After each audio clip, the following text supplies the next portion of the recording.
चलो अब इस रोड रेस वीडियो को देखते हैं। मैं इसे रोड रेस से ज़्यादा एक अजीब फ्रीक आउट के रूप में वर्णित करूंगा।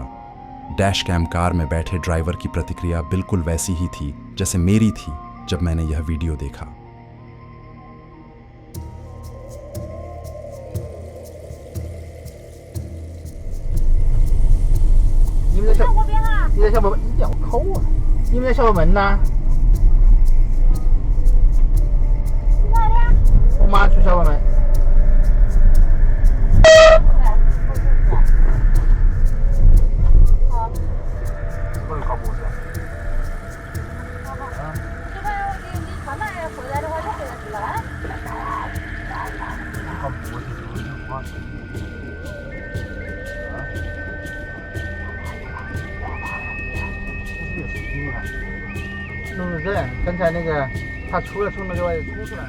जो हम यहाँ देखते हैं वह यह है कि कोई डैश कैम कार को काटता है, फिर बिना किसी कारण के अपने वाहन से बाहर निकलकर अजीब व्यवहार करने लगता है। यह बहुत ही विचलित करने वाला दृश्य था। मुझे यह सोचने पर मजबूर कर दिया कि कोई इस तरह से क्यों व्यवहार करेगा। सच कहूँ तो मुझे समझ नहीं आ रहा कि अगर मैं इस स्थिति में होता तो मैं कैसे प्रतिक्रिया देता। इस वीडियो ने मुझे अजीब तरह से चिड़चिड़ा और असहज महसूस कराया। अगर इसने आप पर भी ऐसा ही प्रभाव डाला तो मुझे टिप्पणियों में बताएं। अगर आपको कीड़ों से डर लगता है तो मैं आपको यह क्लिप देखने से बचने की सलाह दूंगा, लेकिन चूंकि आप पहले ही यहाँ हैं तो आइए इसे एक साथ देखते हैं। मुझे लगता है कि आपने कभी इतने अनचाहे मेहमान नहीं देखे होंगे। मैं सोच रहा हूँ कि ये दो लोग इतनी सहजता से कैसे बैठे हुए थे।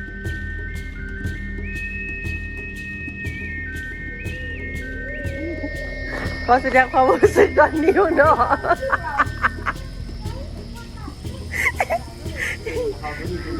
สัมผัสแม่ติ๊กเอาไปสัมผัสอีมินเดินวงเรานี่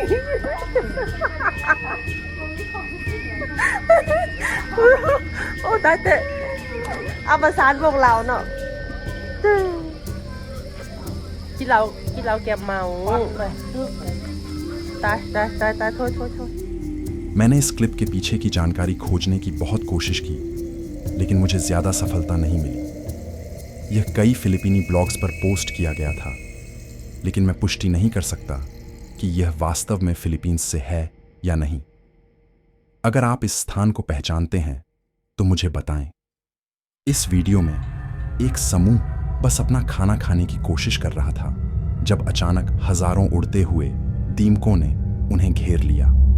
ब्लॉग्स के अनुसार ये कीड़े लाइट से आकर्षित हुए थे क्योंकि लोगों ने शाम के समय बाहर खाना खाने का फैसला किया था। किसी भी स्थिति में यह एक बिल्कुल घिनौना दृश्य था। अब कुछ पूरी तरह से अलग। आप में से कई लोग पहले से ही जानते होंगे कि देशों के बीच निर्माण कोड काफी भिन्न होते हैं और कुछ जगहों पर ये कोड घटिया निर्माण की ओर ले जाते हैं। आमतौर पर ये मामले जानलेवा नहीं होते, लेकिन इस वीडियो में एक चौंकाने वाला अपवाद दिखाया गया है।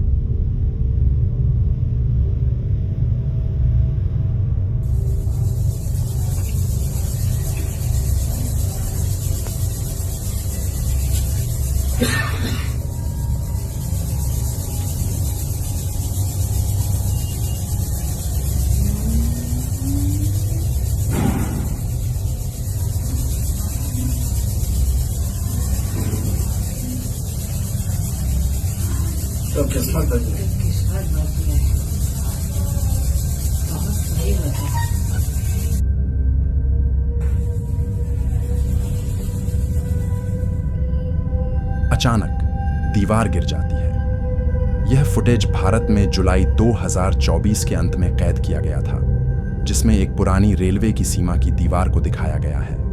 यह आश्चर्यजनक है कि यह दीवार अभी भी खड़ी थी। यह बहुत जर्जर हो चुकी थी और इसे बहुत पहले ही बदल देना चाहिए था।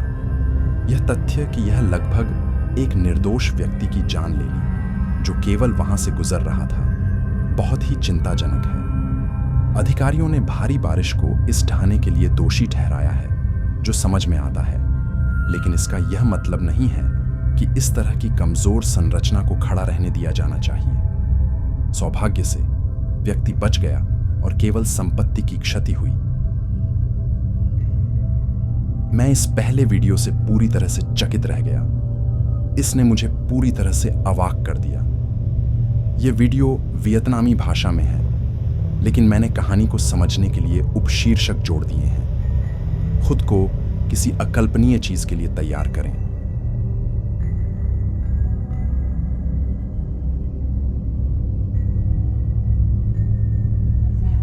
Cái lộn gì chú trời. Ê chú tính đừng có bỏ đi. Chú đừng có bỏ đi. Chú đừng có bỏ đi. Chú đừng bỏ đi. Chú đừng có bỏ đi. Ê ê ê. Chú ê ê ê. Chú đừng có bỏ đi. Chú đừng có bỏ đi. Chú mở xe chú chửi tụi con. Chú uống rượu chú xịn rồi. Chú đừng có bỏ đi. Anh. Ông chạy. Ông chạy cho anh đừng. Chú con xin lỗi chú à. Chú ơi chú tha cho con đi chú. Chú tha cho con một số. Chú ơi chú tha cho con đi chú. Con xin lỗi chú à. Con chết rồi chú ơi. Con chết rồi chú ơi. Chú ơi chú tha cho con. Con xin lỗi chú. Con xin lỗi chú. Chú cho con dừng đi. Chú dừng đi là con né xuống. Chú dừng đi là con né xuống. Chú ơi chú dừng đi là con né xuống. Con xin lỗi chú. Con không có xuống đâu chú ơi chú. Chú ơi con không có xuống đâu. Chú ơi con xin lỗi chú. Con xin lỗi chú con xuống. Con xuống con xuống. Con xuống thôi. Con xuống chú ơi. Con xin lỗi chú.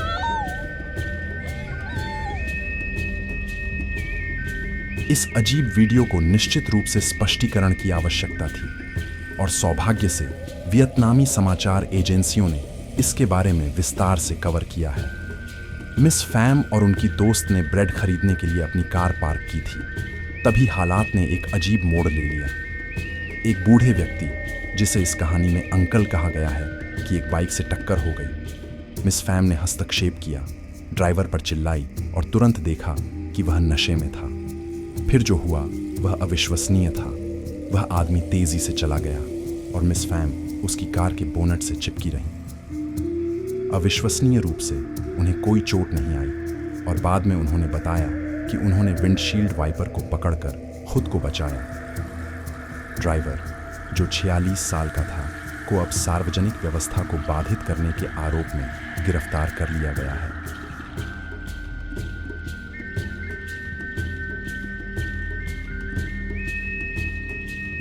यह clip 2023 में कैद की गई थी, तो अब यह लगभग 1 साल पुरानी है।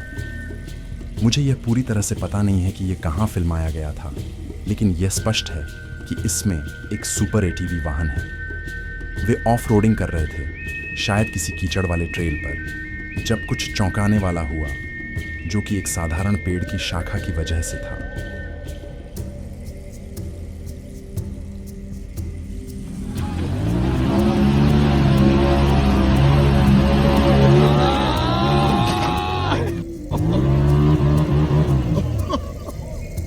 जैसे ही वे गाड़ी चला रहे थे, वह पेड़ की शाखा, जिसका मैंने पहले जिक्र किया था, उनके वाहन के नीचे फंस गई। इसे जांचने के बजाय उन्होंने आगे बढ़ते रहने का फैसला किया और तभी हालात खतरनाक हो गए। अचानक वह शाखा ऊपर उठी और नीचे से विंडशील्ड को तोड़ते हुए अंदर घुस गई। ये किसी फाइनल डेस्टिनेशन मूवी जैसा लग रहा था। वे इस अजीब दुर्घटना से बिना किसी चोट के बच निकलने के लिए बेहद भाग्यशाली थे। अब हम इंडोनेशिया की ओर चलते हैं। डुकोनो, जो इंडोनेशिया के हलमहेरा द्वीप पर स्थित एक सक्रिय ज्वालामुखी है, 1933 से लगातार फट रहा है। इसकी खतरनाक गतिविधियों के बावजूद डुकोनो इंडोनेशिया के सबसे लोकप्रिय ट्रैकिंग स्थलों में से एक बना हुआ है। हालांकि यह केवल तभी होता है जब ज्वालामुखी तत्काल खतरा न हो।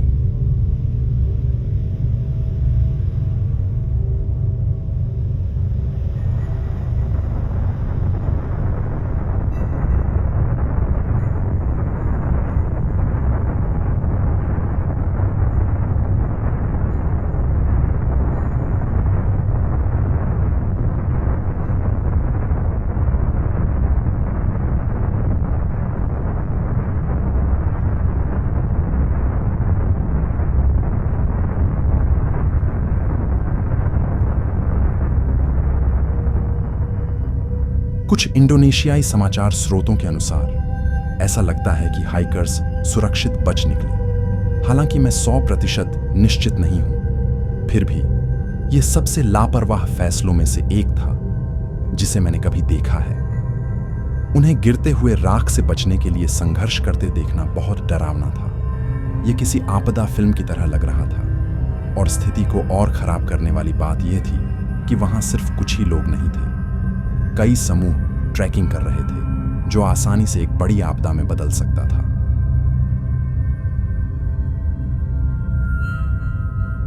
अब हम देखते हैं एक वीडियो जिसे स्पीड वॉबल कहा जाता है, जिसे कभी कभी टैंक स्लैपर या डेथ वॉबल भी कहा जाता है।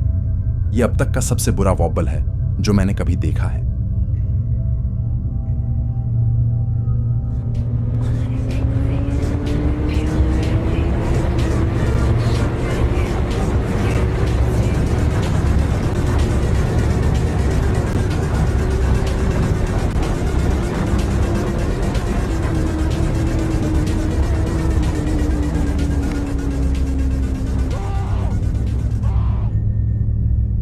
जब आप फुटेज को धीमा करते हैं तो आप देख सकते हैं कि राइडर कम से कम 150 मील प्रति घंटे की गति से जा रहा था जब वॉबल शुरू हुआ। सामान्यतः ये वॉबल केवल कुछ सेकंड तक रहते हैं, लेकिन यह वॉबल 10 मीटर से अधिक तक चलता रहा। इसे देखना वाकई डरावना है। राइडर ने कैसे नियंत्रण वापस पाया, यह मेरे समझ से परे है। एक बिंदु पर ऐसा लगा कि वह बाइक से पूरी तरह से उड़ने वाला था। सौभाग्य से वह बच गया, हालांकि मुझे यकीन है कि यह अनुभव उसे हिलाकर रख दिया होगा।